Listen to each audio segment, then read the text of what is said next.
आद्यस्य ज्ञानञ्जनशलाकया चक्षुरुन्मिलितं येन तस्मै श्रीगुरुवे नमः। वन्देऽहं श्रीगुरो श्रीयुतपदकमलं श्रीगुरुन् वैष्णवांस श्रीरूपं साग्रजातं सहगण रघुनाथान्वितं तं सजीवं सावधूतं सावधूतं परिजनसहितं कृष्ण चैतन्यदेवं श्री राधा कृष्ण पादान् सहगण ललिता श्री विशाखान्विताश्च नमो महावदन्याय कृष्ण प्रेम प्रदायते कृष्णाय कृष्ण चैतन्य नामने गौतुसे नमः। भक्ति कांचन गौरांगी राधे वृंदावनेश्वरी विश्वानुसुते देवी प्रणमामि हरिप्रिये। हे कृष्ण करुणा सिंधु दीनबंधु जगतपते गोपेश गोपिका कांत राधा कांत नमस्तुते। वृंदाय तुलसीदेव्ये प्रियाय केशवस्य च कृष्ण भक्ति पदे देवी सत्यवते नमो नमः। वाञ्छा कल्पतरुभ्यश्च कृपा सिन्धुभ्येव च पतितानां पावनेभ्यो वैष्णवेभ्यो नमो नमः। जय श्री कृष्ण चैतन्य प्रभु नित्यानंद श्री अद्वैत गदाधर शिवासादि गौर भक्त वृंद। हरे कृष्णा कृष्ण कृष्णा हरे हरे हरे राम राम राम हरे हरे। सर्वप्रथम भगवान के अभिन्न प्रकाश विग्रह गुरुपाद पद्म त्रिदंडी स्वामी अष्टोत्तर सहस्रनाम भक्ति प्रसाद विष्णु गोस्वामी गुरु महाराज के चरण कमलों में कोटि कोटि दंडवत ज्ञापन करते हुए उनकी अहेतु की कृपा की प्रार्थना करती हूँ। वे हम पे कृपा करे ताकि निज कर्ताभिमान भाव को छोड़कर केवल उनकी वाणी के वाहक के रूप में अपना परिचय दे सके। तत्पश्चात परम गुरुदेव नित्य लीला प्रविष्ट ओम विष्णुपाद श्री श्रीमद भक्ति दयित माधव गोस्वामी महाराज जयुक्त हों। परमेष्ठ गुरुदेव जगत गुरु भक्ति सिद्धांत सरस्वती ठाकुर प्रभुपाद जयुक्त हों। समस्त गुरु परंपरा जयुक्त हों। श्रीमद नित्यानंद प्रभु जयुक्त हों। युगा अवतार चैतन्य महाप्रभु जयुक्त हों। वृंदावन बिहारी राधा गोपीनाथ भगवान जयुक्त हों। भगवान के समस्त नाम भगवान के समस्त धाम भगवान के समस्त पार्षद जयुक्त हों। हम पे कृपा वर्षण करे ताकि हमारी हरि नाम में हर हर गुरु वैष्णव सेवा में रुचि उत्पन्न हो सके।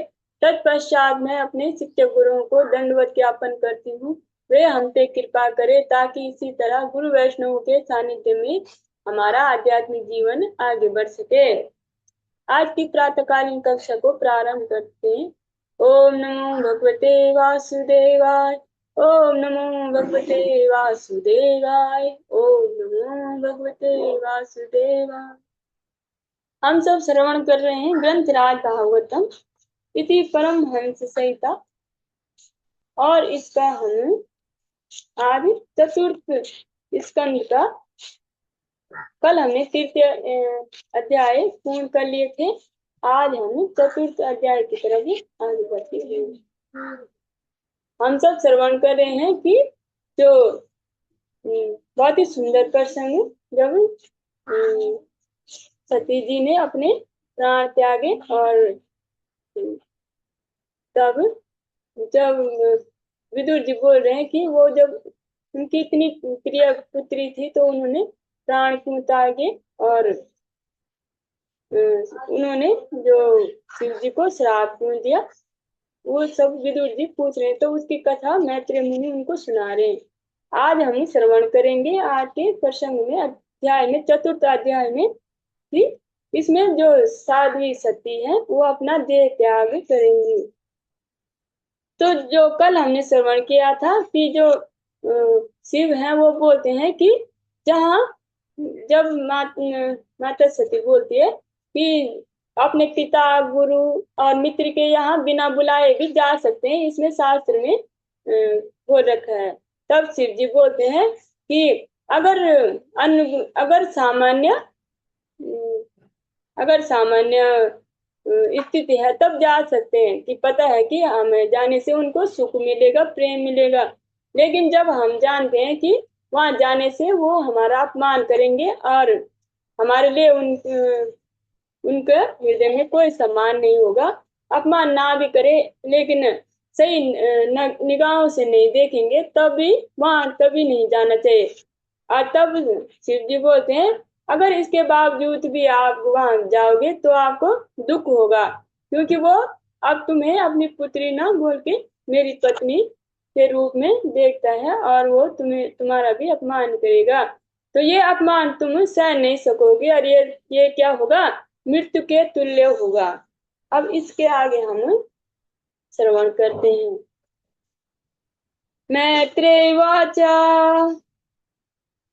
एवावत् उक्त्वा वीरा एवावत् उक्त्वा विराम शंकरा पत्न्याङ्गनाशं यभूयत्र चिन्तयन् सुहृद्दिदिक्षु परिशङ्किता भवान् निष्कामति निष्का निष्क्रामति निर्विशति द्विधाससः। श्री मैत्रेय मुनि ने कहा, साध्वी सती को असमंजस में पाकर शिव जी ने यह कहकर शांत हो गए। जब साध्वी सती की जो इस तरह की स्थिति थी वो वहां जाना ही चाहती थी और तब वो जो जो शिव जी ने बोलना था वो उन्होंने बोल दिया और वो तब शांत हो गए।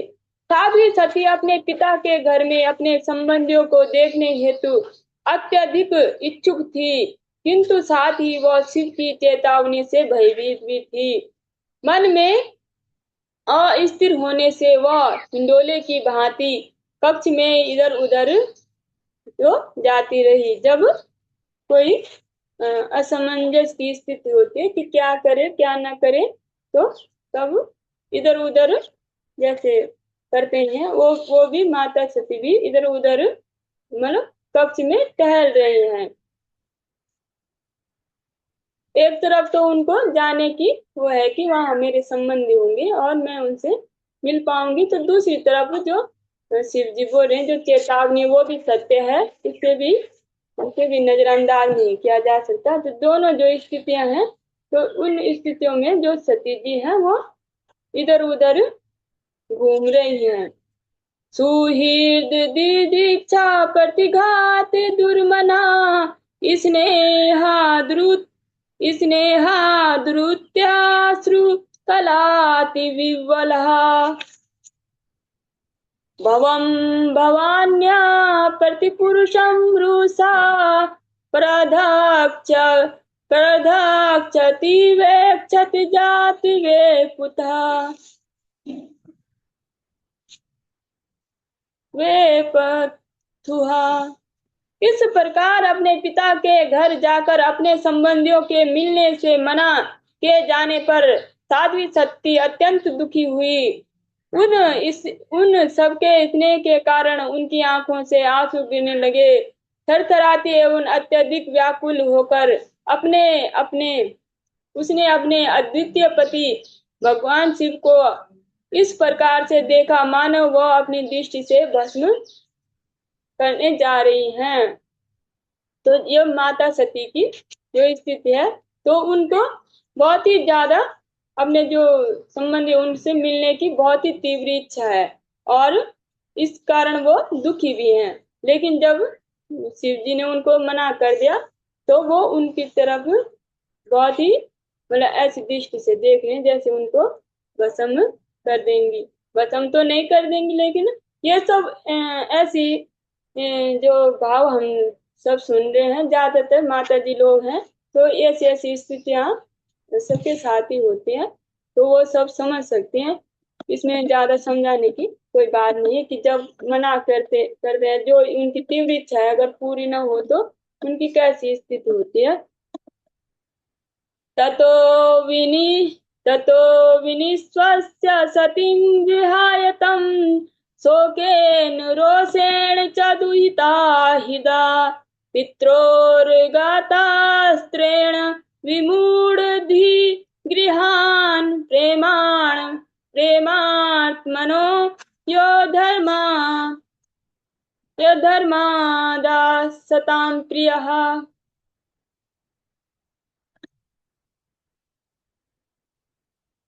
तत्पश्चात साध्वी सती अपने पति शिव को, जिन्होंने प्रेमवश उसे अपना अर्धांग प्रदान किया था, छोड़कर क्रुद्ध तथा शोक के कारण लंबी लंबी सांसें भरती हुई अपने पिता के घर चली गई।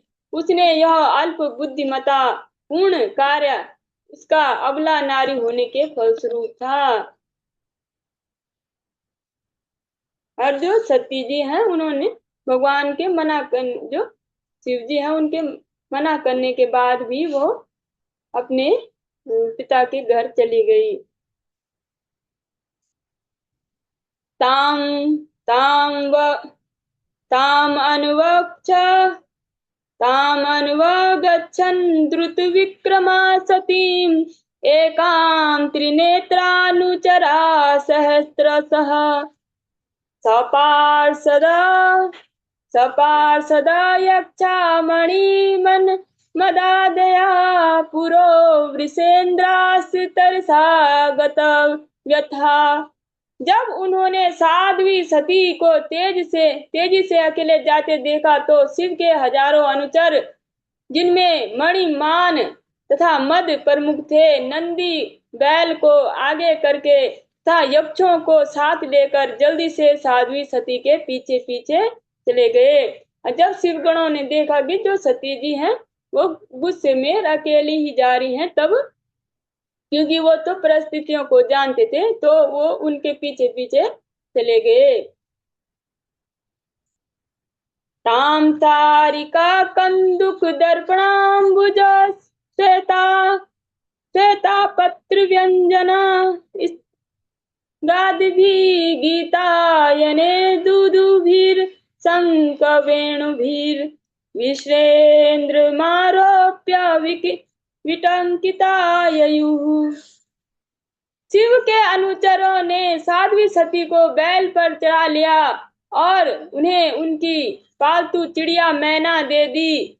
उन्होंने कमल का फूल, एक दर्पण, उनके अमोद प्रमोद की सारी सामग्रियां ले ली और उनके ऊपर एक विशाल छत्र तान दिया। उनके पीछे ढोल शंख और विगुल बजाता हुआ दल राजसी शोभा यात्रा के साथ भव्य लग रहा था। तो जब देखा कि जो सती जी हैं, माता सती, वो अकेले ही जा रही हैं, तो जो और अनुचर थे जो जैसे कि उनकी स्थिति थी और जो भी उनके पास ऐश्वर्य था तो उसको साथ लेकर जो अनुचर उनको अपने साथ ले गए, जो भी उनकी आवश्यक सामग्री थी। जैसे एक राजकन्या को राजकन्या है उनको जाना चाहिए, वैसे ही वो उनके साथ चले गए। आब्रह्म घोषोर्जित यज्ञावैसं विप्रा ऋषि जुष्टं विबुधेश्च सर्वसा निदारवर्या कांचन अदर्भ चर्मभिः निसृष्ट भाण्डं यजनं समाविशत्। तब साध्वी सती अपने पिता के घर पहुंची जहां यज्ञ हो रहा था और उसने यज्ञ स्थल में प्रवेश किया जहां वैदिक स्रोतों से उच्चारण हो रहा था। वहां सभी ऋषि ब्राह्मण तथा देवता एकत्रित थे। वहां पर अनेक बलि पशु थे और साथ ही मिट्टी, पत्थर, सोने, कुश तथा चर्म के बने पात्र थे जिनकी यज्ञ में आवश्यकता पड़ती है। जो भी यज्ञ सामग्रियां थी, जैसे एक भव्य यज्ञ होते हैं वैसे ही होते थे, अब तो नहीं होते, वैसे वहां सब तैयारियां हैं।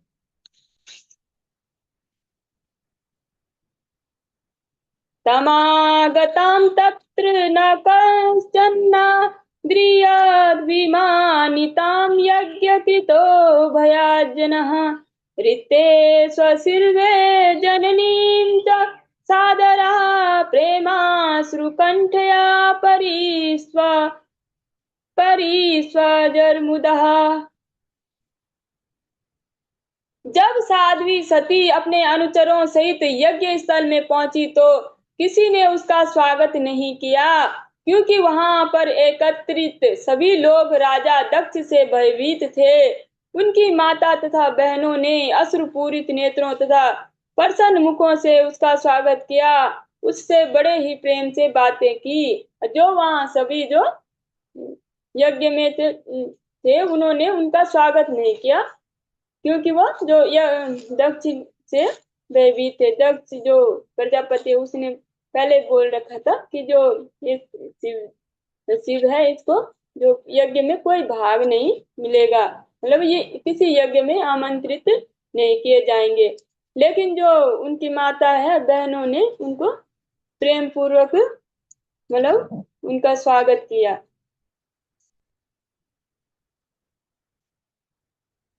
जैसे स्त्रियां स्वभाव होता है वो उनका जो हृदय होता है वो कोमल होता है, वो किसी भी बात को मतलब इतने हृदय पे किसी से द्वेष नहीं करती इतनी ज्यादा।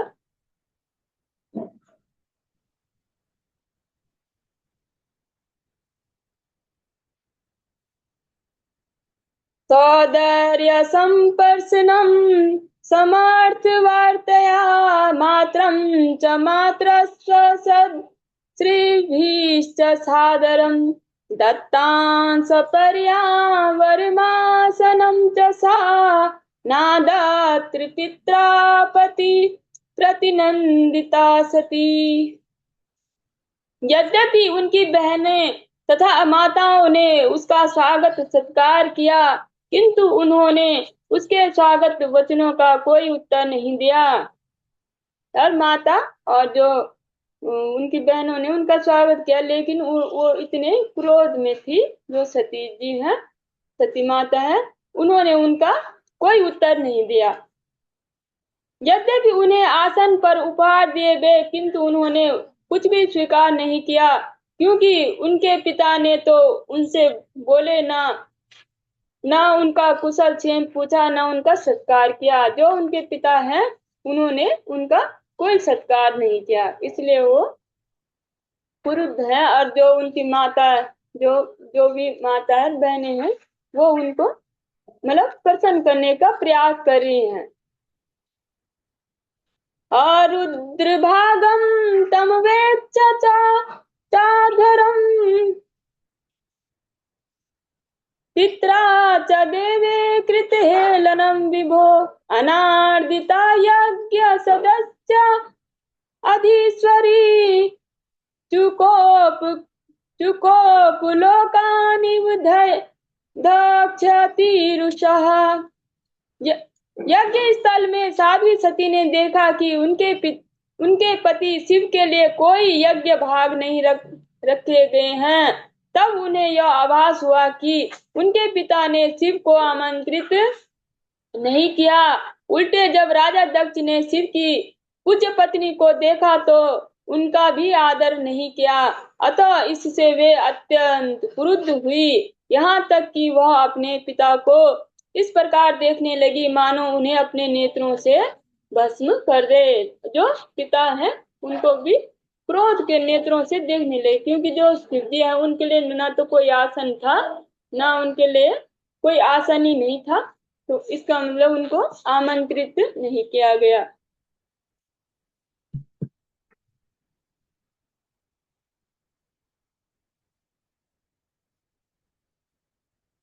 जगर्ष सामर्ष विपन्नया गिरा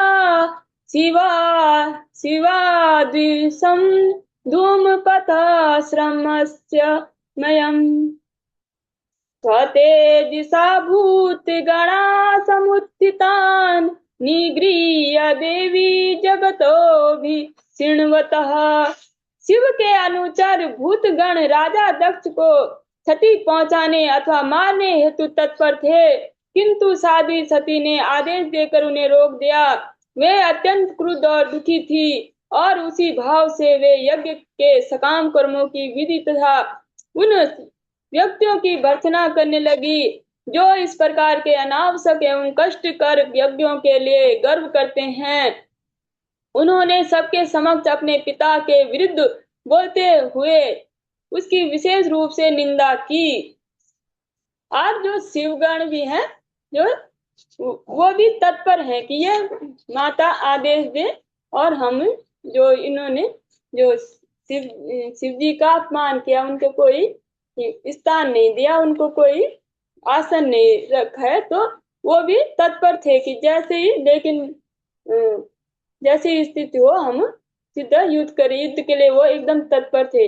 लेकिन जो सती जी है, उन्होंने उनको आज्ञा दे रखी थी कि वो कुछ ना बोले, वो कुछ ना करे। अब सती जी जो जो वहां यज्ञ में बैठ रखे हैं लोग, देवगण, उनकी भर्त्सना कर रही है कि सकाम कर्मों के लिए, सकाम कर्म मतलब अपने गर्व को और बढ़ाने के लिए यज्ञ किए जा रहे हैं। जो यज्ञ क्या है, वो सकाम कर्मों को करने के लिए जो यज्ञ कर्म है, उनकी वो भर्त्सना कर रही हैं।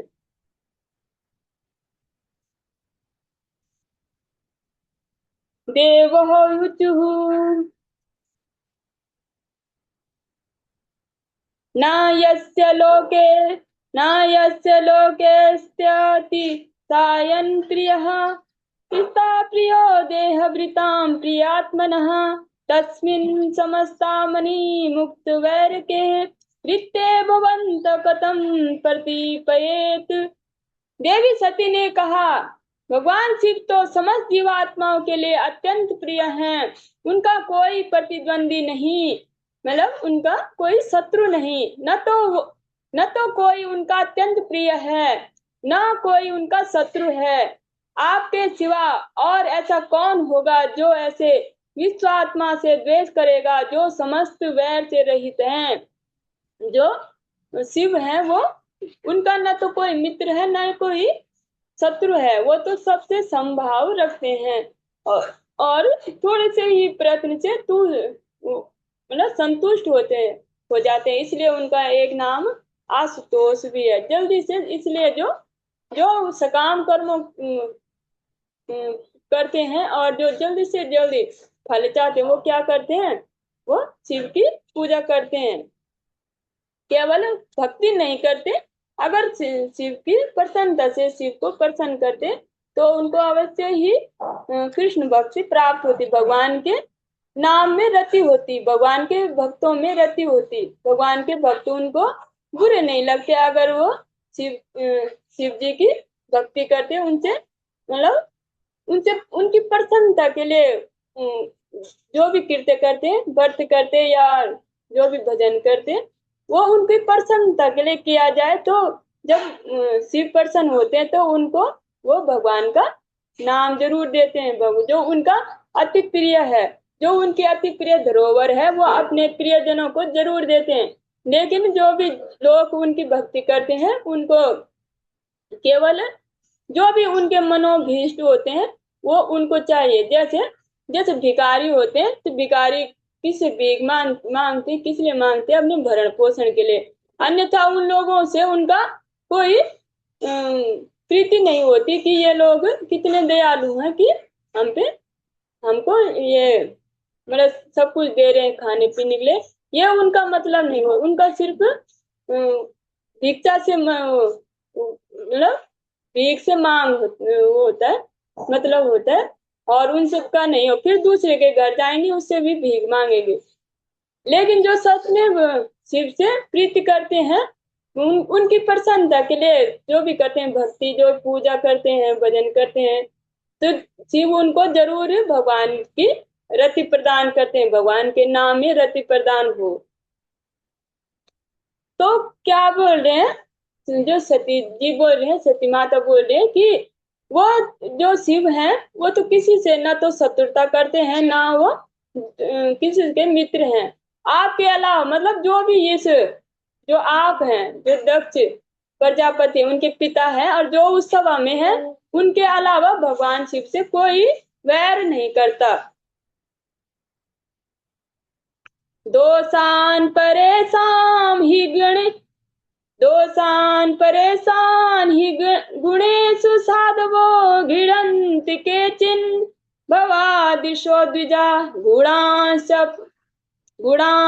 फल गुण बहुलीक बहु लीकरिष्णो महत् महत् महत्मास्ते स्वविदा भवान्नगः।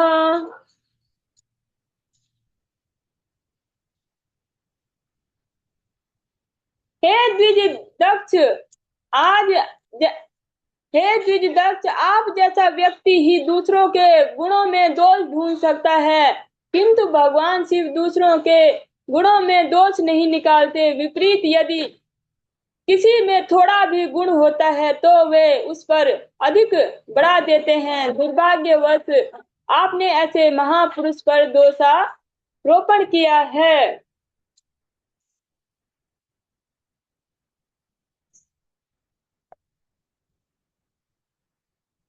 नाश्चारम् एताद् अस नाश्चारम् एताद् असत्सु सर्वदा महद्विनिन्दा गुणपात्मवादिषु श्रेषं महापुरुषं पादा पांशुभिः निरास्तते निरास्तेजसु तवेद शोभनम्। जिन मनुष्यों ने इस नश्वर शरीर भौतिक शरीर को ही आत्म रूप मान रखा है, उनके लिए महापुरुषों की निंदा करना कोई आश्चर्य की बात नहीं। भौतिकवादी पुरुषों के लिए ऐसी ईर्ष्या ठीक ही है, क्योंकि इसी प्रकार से उनका पतन होगा। वे महापुरुषों की चरण रज से लघुता प्राप्त करते हैं। अब जो सती जी हैं वो बोल रहे हैं कि जिन जो भौतिकवादी पुरुषों ने इस शरीर को ही मैं मान रखा कि यही हम हैं और जो इससे संबंधित है वही हमारे हैं, जो इस तरह से जिनकी मानसिकता हो गई है वो क्या करते हैं, उनको महापुरुषों की निंदा करने में कोई आश्चर्य बात नहीं, क्योंकि जो अपने जो शरीर में देहात्म बुद्धि रखते हैं कि हम यही हैं, तो उनको जो और भी महापुरुष हैं वो भी सामान्य लगते हैं। उनको ऐसे लगता है कि ये भी जैसे हम हैं, ये ऐसे ये भी हैं, और इसलिए वो उनकी निंदा करते हैं।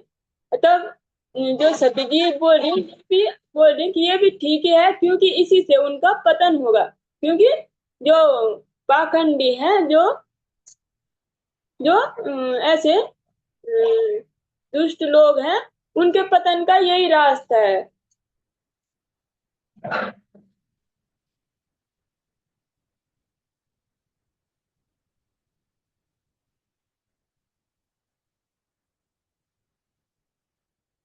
यदा द्व्यक्षरं नाम गिरेरितं नृणां सकृत् प्रसंगाद् अघमासु हन्ति तत् पवित्रकृतिं तमलंग शासनम भवान हो द्वेष्टि शिवम शिवेतरः।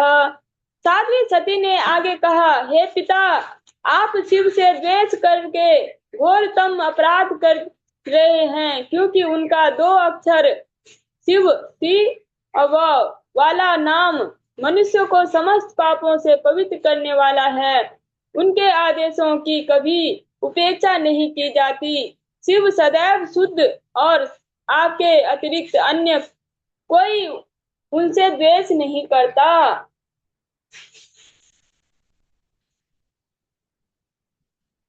यदि पादि पद्मं महता मनोलिभि निरसेवितं ब्रह्मर्षास्वार्थिभिः लोकस्य यद् वर्षति चाशिषोऽर्थिनः तस्मै भवान् दुहिति विश्वबन्धवे। आप उन शिव से द्रोह करके जो 3 लोकों के समस्त प्राणियों के मित्र हैं, वे सामान्य पुरुष की समस्त इच्छाओं को पूरा करने वाले हैं और ब्रह्मानंद दिव्य आनंद की खोज करने वाले हैं। उन महापुरुषों को भी आशीर्वाद देते हैं जो उनके चरण कमलों में ध्यान ध्यान में लीन रहते हैं।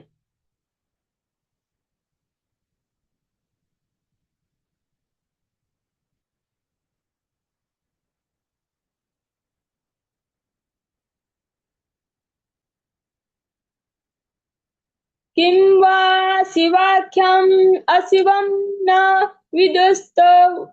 विदुस्त वन्द वन्दने ब्रह्मादयास्तं वकीर्य जटाशंसाने तन्माल्यभस्मं निर्कपाल्य वसत् पिशाचैर् ये मूर्धभिर्दधति तदा चरणावशिष्टम्।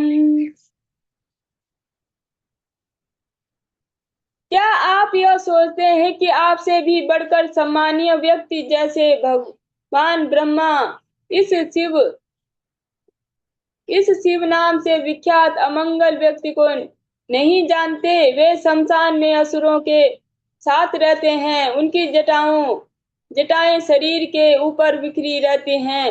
वे नर मुंडों की माला धारण करते हैं और शमशान की राख शरीर में लगाए रहते हैं, किंतु इन अशुभ गुणों के होते हुए भी ब्रह्मा जैसे महापुरुष के चरणों पे चढ़ाए हुए फूलों को सादर पूर्वक अपने मस्तक पर धारण करते हैं, उनका सम्मान करते हैं।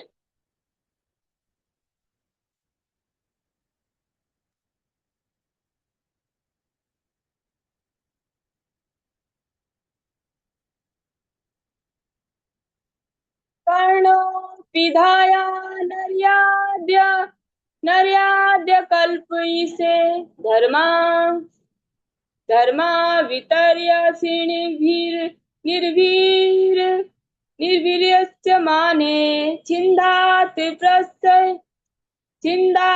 प्रसह्य रुसतीम् असतीं प्रभुश्चे जिह्वाम् असूनपि ततो विसर्जेत् स्वधर्मः।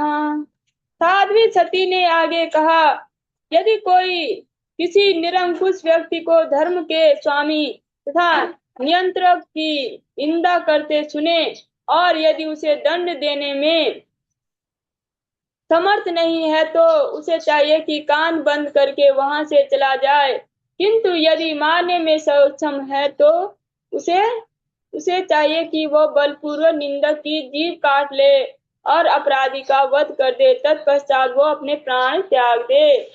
अब जो सती जी हैं वो बोल रही हैं कि जो जो भगवान हो और भगवान के जो शुद्ध भक्तों की निंदा कभी नहीं सुननी चाहिए।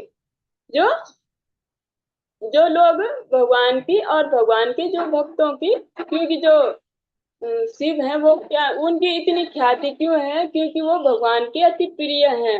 वैष्णव नाम यथा शंभु, वैष्णव में अग्रगण्य, इसलिए वो तब जो सती जी हैं वो बोल रही हैं कि जो निंदा करते हैं आज सत्पुरुषों की महापुरुषों की, जो लोग निंदा करते हैं तो जो वहां पे बैठ रखे हैं तो उनको उनकी निंदा नहीं सुननी चाहिए, उनको पाप लगता है। यदि हो सके तो अगर उनको दंड दे, अगर दंड देने में अक्षम मतलब समर्थ नहीं है तो अपने कान बंद कर दे या तो वहां से चले जाएं। अगर अगर समर्थ हैं तो बोल रहे हैं कि जो निंदा कर रहा है उसकी जीभ काट दें और तत्पश्चात अपने शरीर का त्याग कर दें।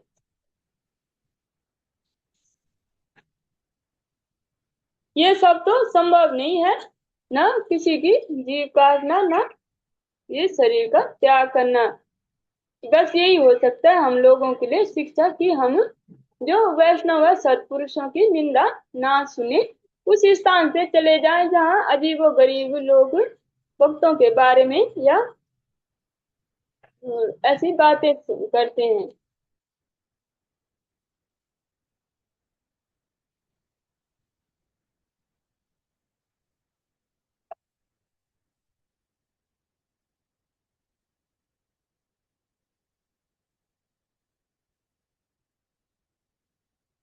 अतः स्तवोत्पन्नम इदं कलेवरम नाधार्य नाधार्यसे सति कंठगर्हिणा जगाधस्या मोहादधि विशुद्धम् अंधसो जुगुप्सितास्योद्धरणं प्रचक्षते। अतः मैं इस अयोग्य शरीर को, जिसे मैंने आपसे प्राप्त किया है, और अधिक काल तक धारण नहीं करूंगी, क्योंकि आपने शिव की निंदा की है। यदि कोई विषाक्त भोजन कर ले तो सर्वोत्तम उपचार यही है कि उसे वमन कर दिया जाए। अब जो सती जी हैं, जो माता सती हैं, वो बोल रही हैं कि आपको इसी बात का तो घमंड है कि आपने इसी बात के लिए तो शिव का अनादर किया कि वो आपका आपके जमाई से उन्होंने आपको नमस्कार नहीं किया। तो मेरे कारण मैं ही मेरे कारण आपने ऐसा किया। तो जो इस अयोग्य शरीर मतलब जिससे मैं मतलब मुझे अपने पति की निंदा सुननी पड़ी, इतनी ज्यादा निंदा सुननी पड़ी, और इसलिए मैं इस शरीर को अब धारण नहीं करूंगी और इसका क्या कर दूंगी, त्याग कर दूंगी। बोल रहे हैं कि यदि भोजन तो वैसे प्राण रक्षा के लिए किया जाता है, लेकिन अगर किसी ने गलती से विष पान कर लिया तो क्या करना चाहिए, तो उसका उपचार यही है, अन्यथा कोई उपचार तो नहीं, उसका त्याग कर उसे वमन किया जाए, उसकी उल्टी कर दी जाए।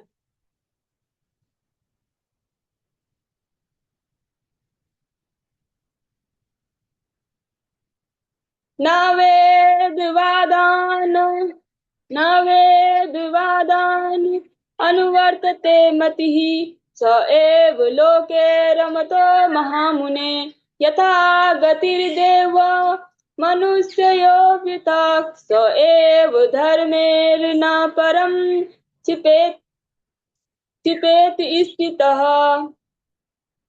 दूसरों की आलोचना करने से यह श्रेय कर है कि अपना कर्तव्य निभाया जाए। उन्नत आत्मवादी भी कभी कभी वेदों के विविध विधि विधानों का उल्लंघन कर देते हैं, क्योंकि उन्हें उसका अनुसरण करने की आवश्यकता नहीं होती। ठीक उसी प्रकार जैसा कि देवता तो आकाश मार्ग में विचरते हैं, जबकि सामान्य जन धरती पे चलते हैं। इसको एक बार पुनः हम श्रवण करेंगे। दूसरों की आलोचना करने से श्रेयकर है कि अपना कर्तव्य निभाया जाए, और उन्नत आध्यात्मवादी भी कभी कभी वेदों की विधि विधानों का उल्लंघन कर देते हैं, क्योंकि उन्हें उनका अनुसरण करने की आवश्यकता नहीं होती। क्योंकि जो महापुरुष है, इसमें जो सत्य जी का तात्पर्य है कि जो महापुरुष होते हैं उनको किसी विधि विधान की आवश्यकता नहीं होती, क्योंकि वो तो उन सबसे परे हैं, उनकी स्थिति ही दिव्य है, उनको किसी विधि विधान का पालन नहीं करना पड़ता। जैसे कि जैसे कि सामान्य लोगों को विधानों का पालन करना पड़ता है। जैसे सामान्य लोग चलते हैं धरती पे, लेकिन देवता चलते हैं आकाश पे। तो ऐसे ही जो महापुरुष होते हैं, तो वो उनको किसी भी नियम का जैसे जैसे नियमों के लिए ही, जैसे दक्ष प्रजापति ने उनका अपमान किया कि इन्होंने सदाचार के जो नियम है उनको नहीं नहीं किया, खड़े नहीं हुए, प्रणाम नहीं किया।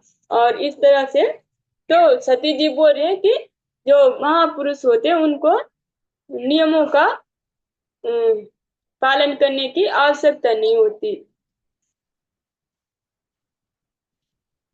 और बोल कि वो नहाता नहीं है, ऐसा करते हैं, शमशान में रहते हैं, तो वो उनका तो दिव्य देह है, जिनके शरीर में हम जैसे तो मन शरीर में सब जगह दूषण है, तो इस हमको साफ करने की आवश्यकता है। लेकिन जो संत लोग होते हैं, तो वो अगर वो नहीं भी कर रहे हैं तो उनका कोई उन पे वो नियम लागू नहीं होते।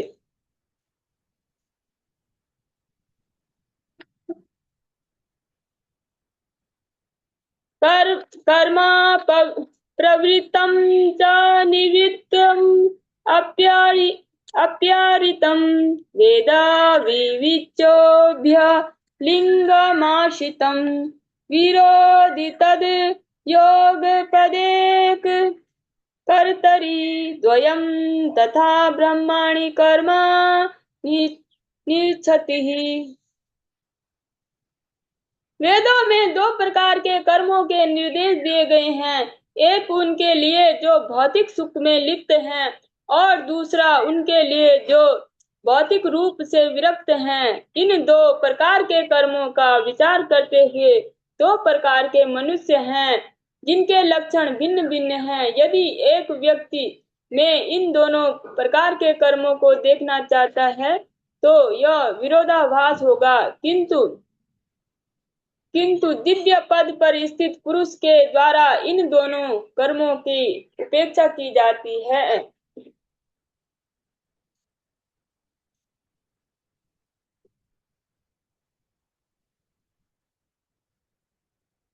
सतीश जी बोल रहे हैं कि वेदों में दो प्रकार के कर्मों के निर्देश दिए गए हैं। एक उनके लिए जो भौतिक सुख में लिप्त हैं, दूसरा उनके लिए जो भौतिक रूप से विरक्त हैं। इन दोनों प्रकार के कर्मों का विचार करते हुए दो प्रकार के मनुष्य हैं जिनके भिन्न भिन्न लक्षण हैं। यदि कोई एक ही व्यक्ति में इन दोनों कर्मों को देखना चाहता है तो विरोधाभास होगा, किंतु दिव्य पद में स्थित पुरुष के द्वारा इन दोनों के कर्मों की उपेक्षा की जाती है।